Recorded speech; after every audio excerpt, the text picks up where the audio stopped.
રાજકોટના મેયર અને standing committee chairman સહિતના પદાધિકારીઓએ સાંઢિયા પુલની તાજા સ્થિતિની મુલાકાત લીધી. મુલાકાત દરમિયાન મેયરે પુલની ફિનિશિંગ અને સમાપ્ત કરવાને મુદ્દે ઉધડો લીધો.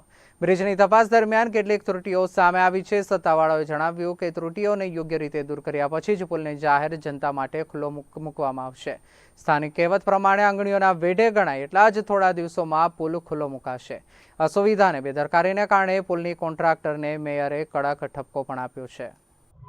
એટલે અમારા એન્જિનિયરો દ્વારા અમને એવો રિપોર્ટ કરવામાં આવ્યો છે કે પુલ એકદમ રેડી ટુ યુઝ થઈ ગયો છે, એટલે લોકાર્પણ ક્યારે કરી શકાય એના માટે અમે સૌ 5 નવનિયુક્ત પદાધિકારીઓ, અમારા ડેપ્યુટી કમિશનર શ્રી, પુલના કન્સર્ન એન્જિનિયર અને વિસ્તારના એન્જિનિયર અને ટેકનિકલ ટીમ એ સાથે જેમણે આ પુલની નીંવ નાખેલી હતી, જેમના સમયમાં થયું હતું કામ શરૂ, એવા અમારા પૂર્વ મેયર, પૂર્વ સ્ટેન્ડિંગ કમિટીના ચેરમેન અને પૂર્વ ડેપ્યુટી મેયર, આમને પણ અમે આમંત્રણ આપ્યું હતું અને અમે બધાએ સ્થળ નિરીક્ષણ કર્યું છે.